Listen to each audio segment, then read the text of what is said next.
సినిమాలకి జనరల్ గా రిలీజ్ అవ్వగానే రివ్యూలు ఇస్తూ ఉంటారు. బట్ కొన్ని అరుదైన సినిమాలకి మాత్రం రివ్యూల బదులు మీమ్స్ ఇస్తారు, ట్రోలింగ్లు ఇస్తారు. అలా ఈ రోజు యశ్ సినిమా మారింది. గణేష్ గోల్డ్ తాకట్టులో ఉన్న బంగారాన్ని విడిపించి కొనబడును. సంప్రదించండి 9966651144. టాక్సిక్, నేను ఫ్లోలో దాన్ని టాక్సిక్ అని చెప్పబోతున్నా.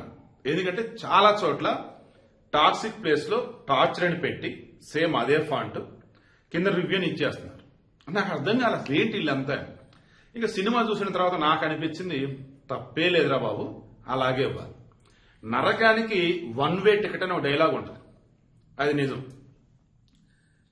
రాయా అని చెప్పేసి మెయిన్ లీడ్ రోల్, ఆయన కొడుకు పేరు టికెట్. అసలు ఈ సినిమాని ఎలా ఈ యశ్ ఒప్పుకున్నాడో, గీతూ మోహన్ దాస్ ఏ మూమెంట్ లో ఆయనకి చెప్పి ఒప్పించిందో నాకు అర్థం కావట్లా. అండ్ కేవిఎన్ సంస్థ డబ్బులను ప్రింట్ కొడుతున్నట్టున్నారు వాళ్ళు. ఎందుకంటే త్రివిక్రమ్ శ్రీనివాస్ గారు ఒక డైలాగ్ చెప్తారు. అందులో ముందుగా అంటే కారణం లేని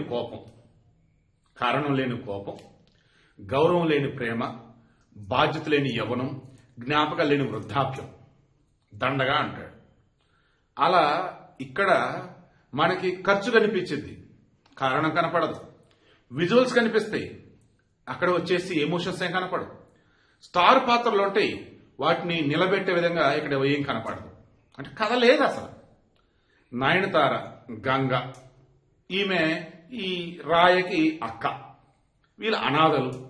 స్లావిటర్ అని చెప్పేసి 1947 స్వతంత్రం వచ్చిన కొత్తలో మనకి అది గోవా వచ్చేసి ఇంకా పోర్చుగీస్ వాళ్ళ దగ్గరే ఉండిద్ది అనమాట.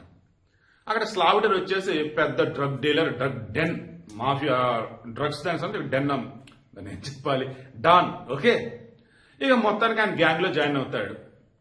ఇక అలా అవుతున్న మూమెంట్ లో రెబెకా, తారా సుతారియా క్యారెక్టర్, ఆమె స్లావిటర్ కూతురు. ఆమె మనోడిని ఇష్టపడితే మనోడు ఆమెను ఇష్టపడతాడు, రొమాన్స్ లవ్ లైక్ అలా. అప్పుడు కరెక్ట్ గా ఈ కియారా అద్వానీ, ఐ థింక్ నది అనుకుంటా ఆమె క్యారెక్టర్ పేరు, ఆమె ఎంటర్ అయింది. ఆమెను ఇష్టపడతాడు. ఆమెను ఇష్టపడుతున్న మూమెంట్ లో ఇక ఆటోమేటిక్ గా స్లావిటర్ కూతురు, ఇదేంటి మేము ఉండం మళ్ళీ వేరే వాళ్ళు అనుకుంటారు కదా, అక్కడ ఇక ట్విస్ట్లు ఏవో ఉంటాయి. ట్విస్ట్లే ఉండలేక రొటీన్. ఈలోపు ఇతను ఎదుగుతున్న క్రమంలో రాయ వాళ్ళ అక్క ఏం చేసిద్ది, నయనతార. సినిమాలో ఓ రకంగా లేడీస్ లో కొంచెం బెటర్ గా ఇచ్చింది ఎవరికనంటే నయనతారకు అనమాట. ఇక తర్వాత కథ వెళ్తూ ఉండింది. ఈలోపు నయనతార కియారా అద్వానీ కొడుకు పడతాడు, అతని పేరే టికెట్, రాయ కొడుకు. ఈ తండ్రి కొడుకుల మధ్య వైరం ఎందుకో తెలియదు. సినిమాలో అద్భుతమైన సెట్లు ఉంటాయి, ఎందుకు ఆ సెట్ అవసరం తెలియదు. సినిమాలో వచ్చేసి అసలు ఎప్పుడు ఎవరెవరు కొట్టుకుంటారో ఎవరెవరు వస్తారో తెలియదు. కాకపోతే మొగాడన్నాక ఇంకేదో డైలాగ్ ఉంటుంది, పిచ్చి డైలాగు.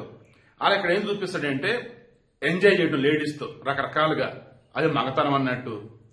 ఈ కేజీఎఫ్ సినిమాలో గానీ మొత్తం గన్నులు పేల్చడం చూసే తుపాకులు తోటాలు, అదొకటి. ఆ కేజీఎఫ్ నుంచి ఇంకా బయటపడేటాడు. బాడీ లాంగ్వేజ్ యశ్దో రకంగా అలాగే ఉంది ఇందులో కూడా. సినిమాలో ఎప్పుడు ఎవరిని కాల్చుకుంటారో ఎవరెవరిని కొట్టుకుంటారో ఏంటి కూడా అర్థం కాదు. అండ్ క్యారెక్టర్లు వచ్చేసి చెప్పు కదా, తారా సుతారియా, ఓకే, ఎవరేంటో చెప్పాం. రుక్మిణి వసంత్, ఆమె ఎందుకు వచ్చిద్దో, మనోడిని ఎందుకు ఇష్టపడిద్దో ఏంటో అర్థం కాదు. తర్వాత బిజినెస్ తక్కువ బిల్డప్ ఎక్కువ అన్నట్టుగా హ్యూమా క్యురేషి పాత్ర. తర్వాత వచ్చేసి ఇంకెవరున్నారు, తారా సుతారియా, నయనతార, కియారా అద్వానీ, రుక్మిణి వసంత్, తర్వాత హ్యూమా క్యురేషి. ఆడల గురించి ఆల్మోస్ట్ చెప్పేసుకున్నాం. 3 గంటల 15 నిమిషాలు. ఎలాగంటే ఫస్ట్ హాఫ్ చూసినటువంటి వాళ్ళు ఓ అమ్మాయి ఎలానా భరించావురా, సెకండ్ హాఫ్ అన్న బాగుంటురా బాబు అనుకుంటారు కదా, సెకండ్ హాఫ్ ఇంకా టార్చర్ అనమాట. ఒక దండవరా బాబుని బయటకు వస్తాను కొంతమంది అయితే. మొత్తంగా సినిమాలో అసలు ఎక్కడన్నా ఏదైనా చెప్పేదగ్గర ఉందంటే ఎక్కడో 1-2-3 డైలాగులు బాగుంటాయి అంతే. ఆ సినిమాకి సంగీతం రవి బ్రొస్, ఆయనకు మరి ఎంత ఇచ్చినట్టుగానే సౌండ్ల మీద సౌండ్లు సినిమాలో. ఆమె గీతూ మోహన్ దాస్ని ఏం నమ్మి యశ్ మరి ఓకే అన్నాడో, ఆ కేవిఎన్ సంస్థలు ఏమని పెట్టారో, ఎంత చెట్టు పేరు చెప్పి కాయలమ్మినా కేజీఎఫ్ సినిమా తర్వాత యశ్ తీస్తున్న పెద్ద సినిమా అని చెప్పేసి 100 కోట్లు ఖర్చు పెట్టినా, నీళ్ళల్లాగా ఖర్చు పెట్టిన డబ్బుని జనాలు టికెట్లు కొనాలి కదా, డిజాస్టర్ అన్నమాట.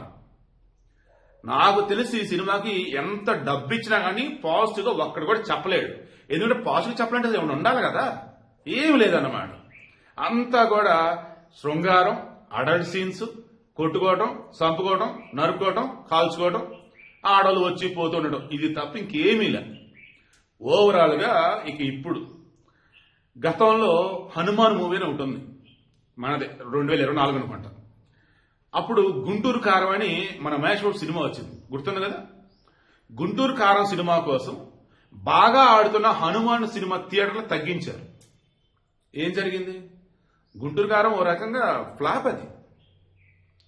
ఇప్పుడు ఈ ఇరుముడి మన Ravitej cinema block buster hit.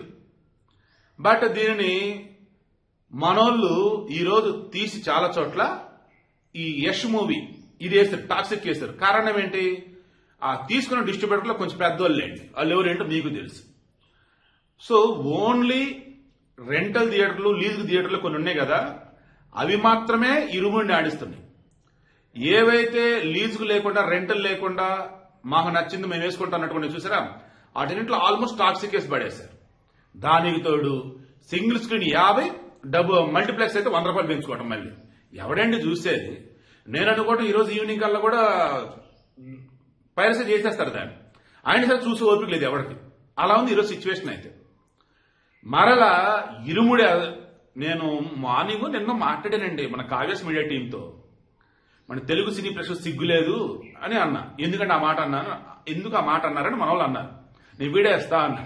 వద్దు విషయం ఏంటి చెప్పండి అన్నాడు. అప్పుడు చెప్పాను, మనోళ్ళు తమిళ హీరోలని, మలయాళ హీరోని నెత్తిన పెట్టుకుంటారు. మనోళ్ళు థియేటర్లు మొత్తం వాళ్ళ సినిమాలకి ఇచ్చేస్తారు.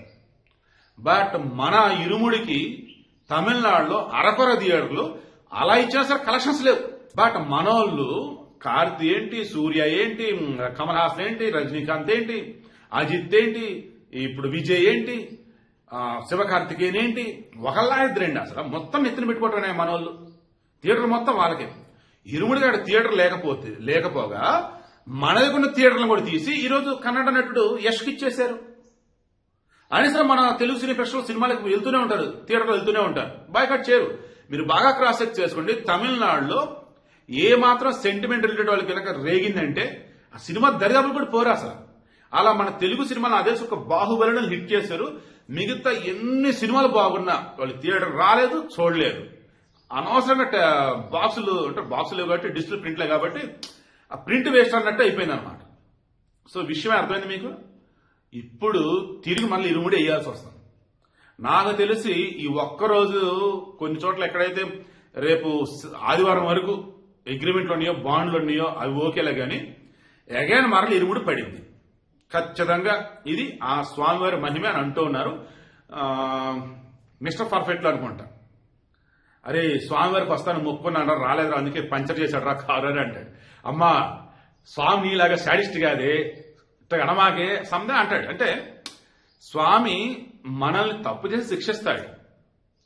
స్టోరీలో దమ్ము లేకపోతే దాన్ని తీసేయడానికి థియేటర్ వాళ్ళు చాలు, ఆ డిస్ట్రిబ్యూటర్లు, ఎగ్జిబిటర్లు చాలు, స్వామి దాకా వెళ్ళాల్సిన అవసరం లేదు. సో అంతిమంగా నేను చెప్పేది ఏంటి, toxic, it's not toxic, it's torture.